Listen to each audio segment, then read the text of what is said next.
శ్రీరామ రామ రామేతి రమే రామే మనోరమే సహస్రనామ తత్తుల్యం రామనామవరాననే. జై శ్రీరామ్, జై శ్రీరామ్, జై సీతారాం. రామాయణ అనుభవం 92వ భాగము.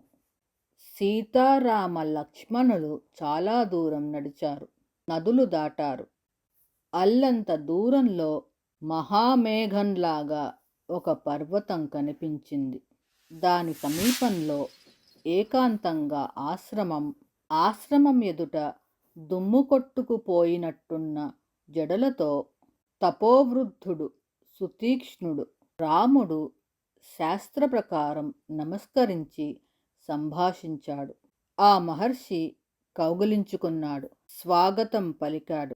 ఈ ఆశ్రమం సనాథమయ్యింది అన్నాడు. నీకోసమే ఎదురు చూస్తున్నాను. నువ్వు వచ్చేదాకా ఆగుదామనే దేహాన్ని విడిచి స్వర్గానికి వెళ్ళలేదు. రాజ్యం వదులుకుని చిత్రకూటానికి వచ్చావని విన్నాను. ఇంతకు మునిపే దేవేంద్రుడు వచ్చాడు. తపస్సుతో నేను అన్ని లోకాలు జయించానని చెప్పాడు. వాటిని నీకు ప్రసాదిస్తున్నాను. ధర్మపత్ని సమేతుడివై లక్ష్మణుడితో సహా విహరించు అన్నాడు. రాముడు శరభంగుని దగ్గర చెప్పిన సమాధానమే చెప్పాడు. నివాసానికి చోటు అనుమతించమన్నాడు.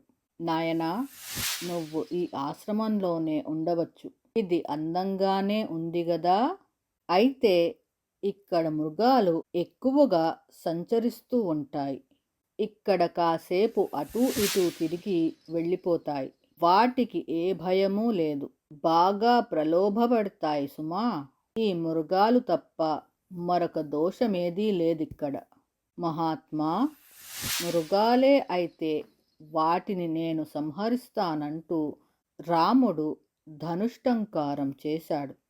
కానీ మహర్షి, అది ఆశ్రమ నియమాలకు విరుద్ధమవుతుంది.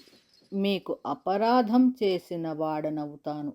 కాబట్టి ఈ ఆశ్రమంలో ఎక్కువ కాలం ఉండటం నాకు ఇష్టం లేదు అని చెప్పి సంధ్యావందనానికి వెళ్ళాడు. అది ముగించుకొని ఆశ్రమానికి తిరిగి వచ్చాడు. చీకటి పడింది. ఆ మహర్షి తాపస భోజనాన్ని స్వయంగా వండి ఆ ముగ్గురికి వడ్డించాడు. రాత్రి గడిచింది, తెల్లవారింది.